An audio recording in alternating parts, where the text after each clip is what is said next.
Recently, I picked up a used Zoom H4n Pro, as I've always wanted to get into field recording, and after collecting some high-fidelity Chihuahua eating sounds in stereo,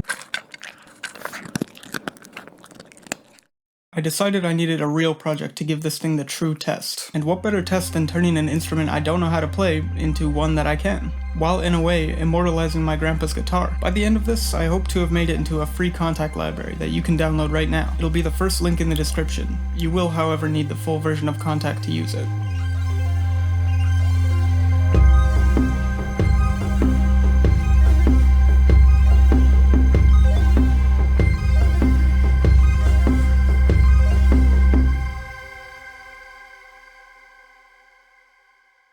The guitar in question belonged to my grandfather. It's definitely not pristine. There's some light cracking on the body, a chip on the face. The action is pretty gross, leading to poor intonation. I discovered a truss rod, but decided not to mess with it, in fear of the guitar exploding in a strike of self-defense. The frets are also very shallow compared to my Squier Mustang. I don't know if this is through wear or by design. The guitar also has a very thick layer of high gloss on it, including the fretboard. I thought about giving it some fresh strings and a full setup, but I think that kinda defeats the point. These old, nearly rusted strings are a part of the guitar. This is the last condition it was played in.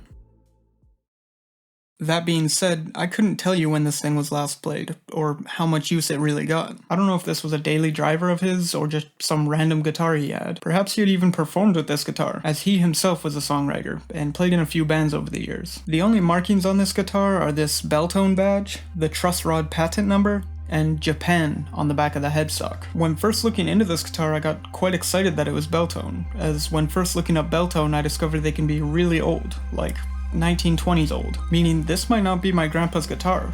This might be my great-grandmother's guitar, as she was a hobbyist musician as well, only to discover that this guitar might not be what I think it is at all.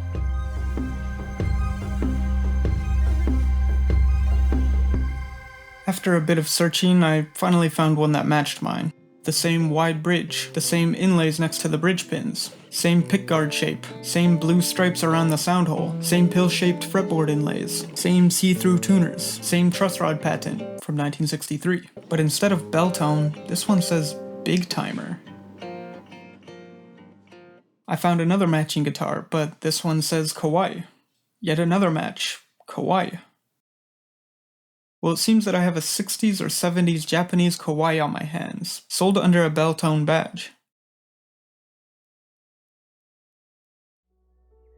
Now it's time to actually record the thing. Like I mentioned at the start of the video, I'm using the Zoom H4n Pro to record my samples. What sets this microphone apart from regular microphones is that it has two onboard mics in an XY configuration, allowing me to record in full stereo. It also has two additional XLR jacks for portable multi-track recording, one of which I'll be plugging my Audio-Technica 2020 into to capture the room tone. As far as mic placement, I have the zoom pointed right at the sound hole, off to an angle. The reason I put it at an angle and not straight on is to prevent the guitar equivalent of plosives and give a better stereo image. An angle like this will usually give a more desirable sound. This microphone will capture all our high fidelity samples, while I have the room mic sitting a good few feet away in the corner. My hopes are to add a room mic mix knob at the end. Time to record.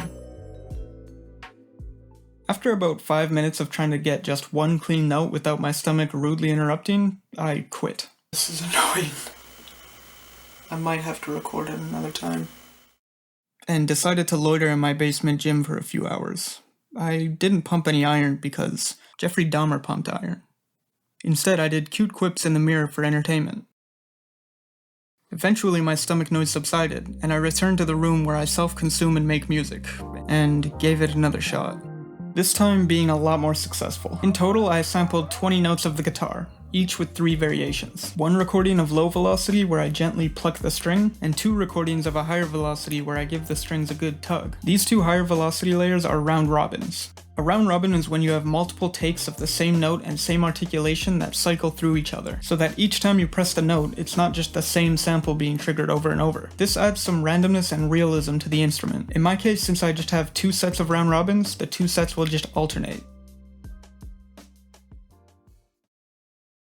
Now that I had my raw recording, it was time to bring it into FL for processing and sorting. The first step was to denoise the audio and get it as clean as possible. For many recording purposes, a denoise isn't necessary, but since I'm using these recordings for a sampler instrument, I need to be ready for at least 10 of these samples to be playing at once. I mean, think about it. You might use 6 notes for a chord. That's 6 different samples being played, times 2 including the room mic. That's 12 samples being played at once. The noise on one recording is perfectly palatable. That noise stacked 12 times is going to sound like we recorded this guitar next to a pan of sizzling bacon, so the denoise is necessary. The way denoising works is by feeding the computer with what the room tone sounds like, the static or hum that's present when there's no movement in the room, and then telling the computer to analyze it and subtract that noise profile from our recording. I did this in Edison with great results on the main mic, and less than great results on the room mic. I didn't notice my ineffective denoising job until it was too late to fix. Next time I'll know to double check my denoise job before moving on to the sample set sorting stage.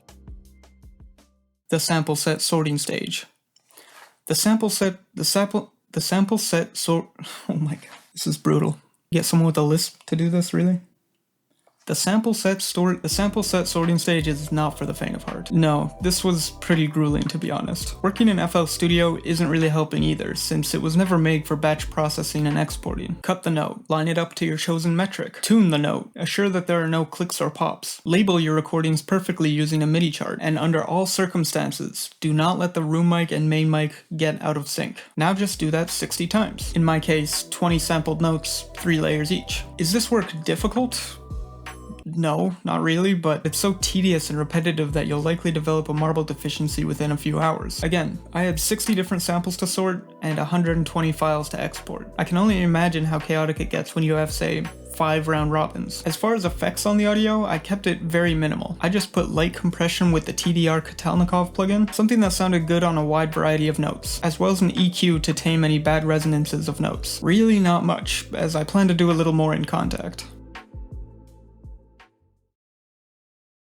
After grinding out the export stage, it was time to actually map our samples to the keyboard in Kontakt. I did this in 5 different groups. One group for low velocity, one for high velocity, and one for the round robin, and then 2 separate groups for the high velocity room tone and round robin room tone. There is no room mic for the low velocity samples because it was pretty much unusable. I then implemented a room mix knob, which controls the volume of the room groups.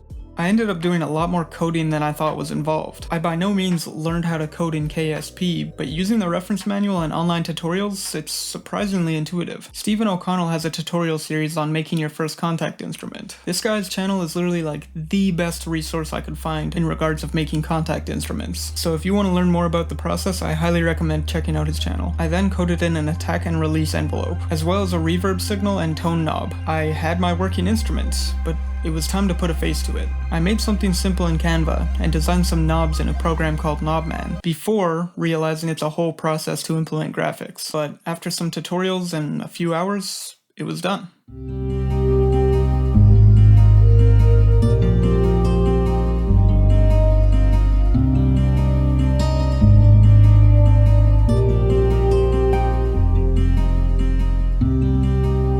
Overall, I'm really happy with how it turned out.